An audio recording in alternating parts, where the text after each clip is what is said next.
প্রায় 400 বছর ধরে লালবাগ কেল্লাকে ঘিরে একটি প্রশ্ন মানুষের মনে ঘুরপাক খাচ্ছে। সত্যিই কি এই কেল্লার নিচে ছিল একটি গোপন সুড়ঙ্গ, এবং সেই সুড়ঙ্গ কি বুড়িগঙ্গা নদীর তীর পর্যন্ত চলে গিয়েছিল, নাকি এইসব শুধু মানুষের মুখে মুখে ছড়িয়ে পড়া লোককাহিনী?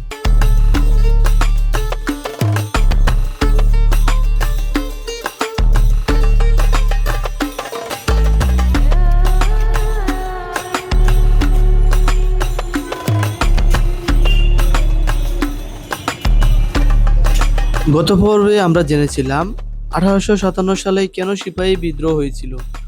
দেখতে দেখতে আমরা এই গল্পের শেষ প্রান্তে চলে এসেছিলাম।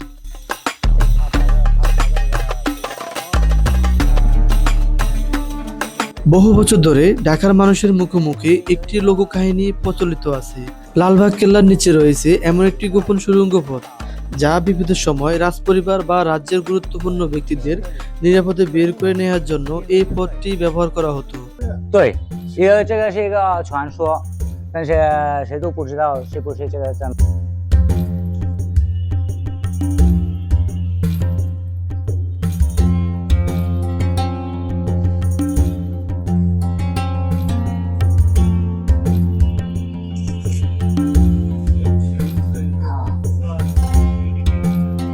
এবং সেই সুড়ঙ্গ পথ নাকি বুড়িগঙ্গা নদীর তীরবর্তী পর্যন্ত বিস্তৃত ছিল। এরপরে শুরু হয় আরো রহস্যময় গল্প। লোকমুখে প্রচলিত আছে তাদের মধ্যে কেউ কেউ এই গোপন সুড়ঙ্গ পথটি ব্যবহার করার চেষ্টা করেছিল, কিন্তু তারা কখনোই সফল হয়নি।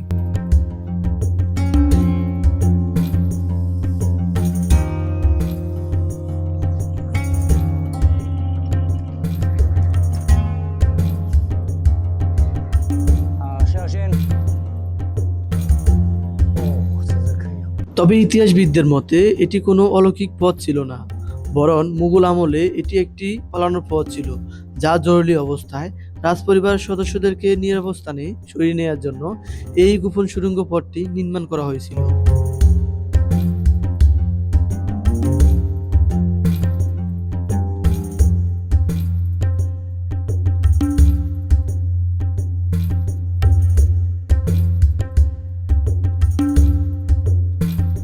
আর বিজ্ঞান বলছে বছরের পর বছর বন্ধ থাকা এই ভূগর্ভস্থ পথে অক্সিজেনের মাত্রা বিপজ্জনকভাবে কমে যেতে পারে। একই সময়ে যেখানে জমে থাকতে পারে মিথেন ও কার্বন ডাই অক্সাইডের মতো প্রাণঘাতী গ্যাস।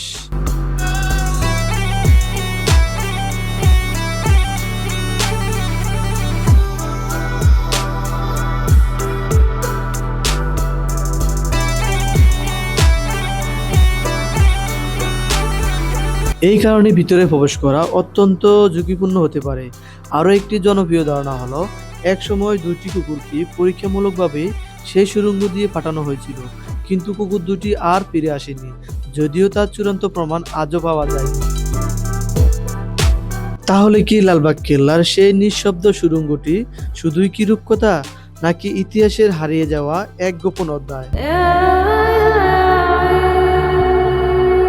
তবে সত্য যাই হোক, এই রহস্য আজও মানুষকে টেনে নিয়ে যায় সেই গোপন সুড়ঙ্গের বন্ধ দরজার সামনে। তবে হয়তো এটাই লালবাগ কেল্লার সবচেয়ে বড় আকর্ষণ। কিন্তু ততদিন পর্যন্ত লালবাগ কেল্লা আমাদের মনে করিয়ে দেবে ইতিহাস শুধু বইয়ের পাতায় লেখা থাকে না, ইতিহাস বেঁচে থাকে প্রতিটা ইটের দেয়ালে, নীরব স্থাপনা আর মানুষের মুখে রচিত গল্পে।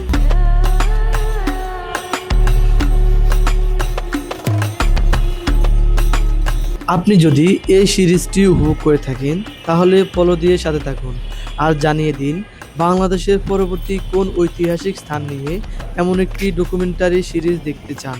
অবশ্যই কমেন্টে জানিয়ে যাবেন। দেখা হবে পরবর্তী সময়ে। সে পর্যন্ত ভালো থাকুন। আল্লাহ হাফিজ।